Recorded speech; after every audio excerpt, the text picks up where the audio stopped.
जय भीम साथियों। आज चर्चा करेंगे कावड़ के ऊपर, कावड़ यात्रा के ऊपर।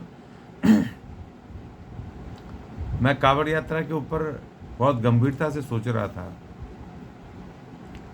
और मैं बहुत सारे वीडियो यूट्यूब पर बड़े प्रोग्रेसिव चैनलों के मैं इंटरव्यू देख रहा था कावड़ियों के। बहुत सारा मीडिया लगा हुआ है और हमारे बहुत सारे बहुजन चैनल, गांधी चैनल, गोदी चैनल, तमाम वो अपने अपने स्तर पे कोई उनके पक्ष में दिखा रहा है, कोई विपक्ष में दिखा रहा है। कावड़ यात्रा का बहुत सारे लोग विरोध भी करते हैं, बड़े नेता, कुछ प्रोग्रेसिव टाइप के जो अपने आप को नास्तिक कहते हैं। बहुत सारे जो बाबा साहब का नाम लेके, जय भीम लेके बोल करके उसका कावड़ यात्रा का विरोध करते हैं। लेकिन कावड़ यात्रा को सिर्फ धार्मिक पर्पस से ना देखा जाए, ये मैंने इसका मूल्यांकन किया, क्योंकि कावड़ यात्रा जुड़ी हुई है सीधे अपने माता पिता से।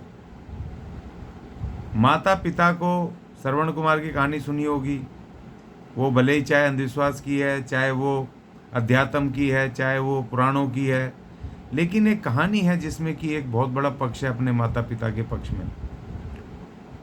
श्रवण कुमार के अंधे माता पिता बूढ़े हो गए और वो अपने बेटे से इच्छा जाहिर करते हैं कि हमें तीर्थ जाना है, गंगा जी पर जाना है, और लेकिन अंधे होने के कारण वो चल नहीं सकते।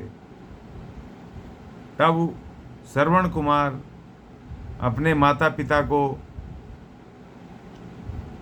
अपने दो पालकी में रख के और अपने कंधों पर उठा करके वो उनको हरिद्वार गंगा पे तीर्थ स्थान पर उनको तीर्थ करवा के लेके आता है। और तब से ऐसी मान्यता है कि ये परंपरा लगातार जारी है कि जो बच्चे अपने माता पिता को प्यार करते हैं, उनमें श्रद्धा रखते हैं, आस्था रखते हैं, वो उनके स्वस्थ जीवन के लिए, उनके खुशी जीवन के लिए वो बहुत सैकड़ों वर्षों से इस यात्रा को वो करते हैं। पैदल आते हैं, नंगे पैर आते हैं, और वो जो जल लेकर के जाते हैं, गंगा जल, वो प्रतीक होता अपने माता पिता के, वो समर्पित करते हैं अपने माता पिता को, श्रद्धा को वो समर्पित करते हैं। और वो मन्नत मांगते हैं कि हमारे माता पिता स्वस्थ रहें, सुखी रहें।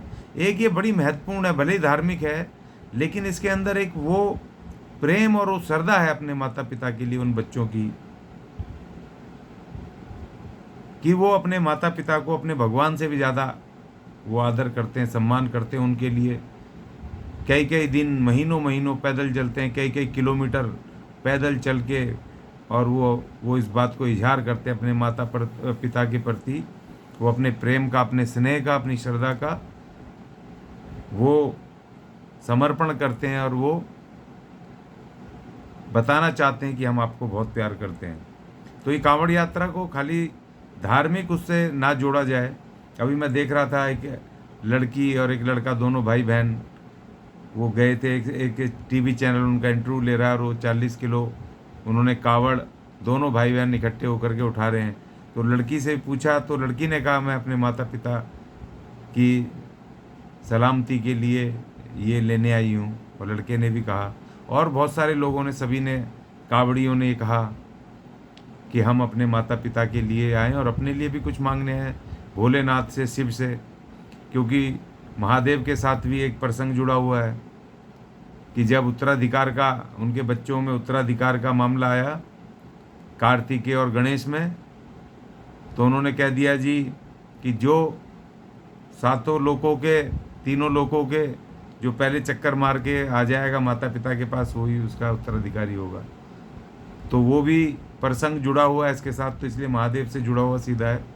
श्रवण कुमार की इसमें भावनाएं हैं। जहाँ तक बाबा साहब की जय भीम बोलने वाली बात है, बाबा साहब कभी भी वो किसी धर्म विशेष के विरुद्ध नहीं थे, किसी उसके धार्मिक आस्थाओं के विरुद्ध नहीं थे। वो उन धर्मों के अंदर जो कुरीतियाँ हैं, जो मनुवादी जो उसमें व्यवस्थाएं हैं, जिनकी वजह से मानव द्वारा मानव का शोषण होता था, वो उसके विरुद्ध थे।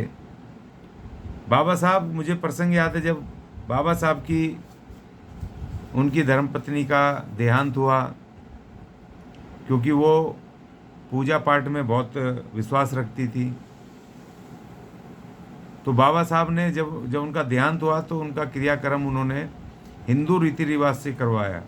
उन्होंने कहा कि सदैव इन्होंने भगवानों की और पूजा पाठ में रही हैं, धार्मिक उसमें, तो अब आखिरी समय पर मैं ऐसा कोई गड़बड़ नहीं करूँगा। इनकी जो क्रियाक्रम है वो हिंदू रीति रिवाज से ही होना चाहिए। इसी तरीके से बाबा साहब संत गाडगे महाराज जी के साथ उनका बहुत स्नेह था, बहुत लगाव था। जबकि संत गाडगे महाराज धार्मिक थे, भजन कीर्तन करते थे, पूजा अर्चना करते थे, धर्मशालाएं वगैरह उन्होंने बनवाई और बाबा साहब से बहुत स्नेह करते थे। और बाबा साहब उनके लगातार सत्संगों में, कीर्तनों में जाते थे, बैठते थे। बाबा साहब बहुत धार्मिक प्रवृत्ति के थे, लेकिन वो अंधविश्वास और उन धर्मों के अंदर जो कट्टरता और जो उनके अंदर जो भेदभाव था, जातिगत भेदभाव, तमाम चीज़ों के विरुद्ध उनकी लड़ाई थी।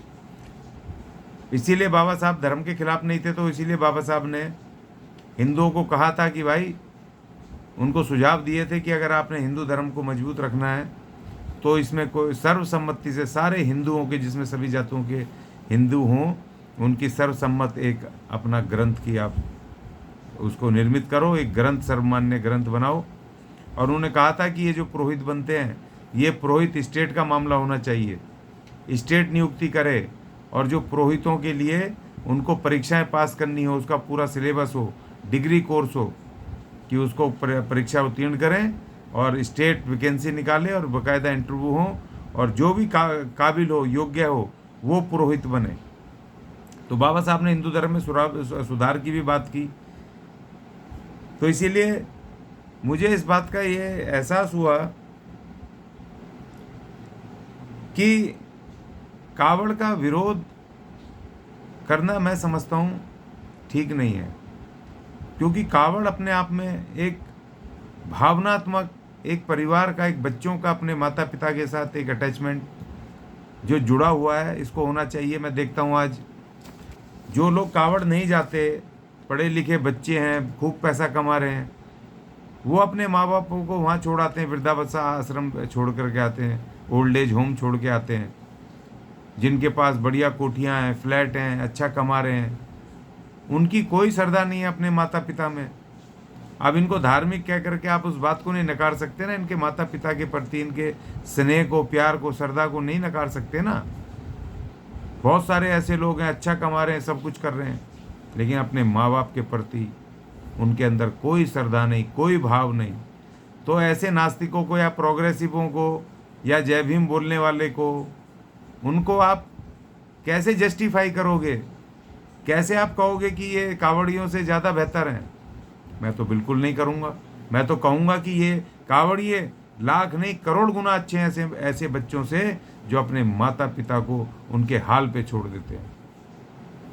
अपने माता पिता को वो बुढ़ापे में वो प्यार और स्नेह देना तो छोड़ो, दवाइयाँ तक नहीं देते हैं, उनको रोटी तक नहीं देते हैं। यहाँ तक कि मुंबई में भी केस हुआ था, अपने माता पिता के फ्लैट से निकाल के बहू बेटे ने उनको कुत्तों की जंजीरों में बांध रखा था। तब मुंबई पुलिस ने उनको अरेस्ट करा और उनको छुड़ाया, आज़ाद करवाया। सरकार को कड़े नियम बनाने पड़ते हैं। तो मैं तो इन कावड़ियों को मैं सल्यूट करूँगा कि आप हर वर्ष अपने किलोमीटरों तक जा करके, अपने समय को निकाल के, अपनी जान को जोखिम में डाल करके अपने माता पिता के प्रति अपना स्नेह को व्यक्त करते हो।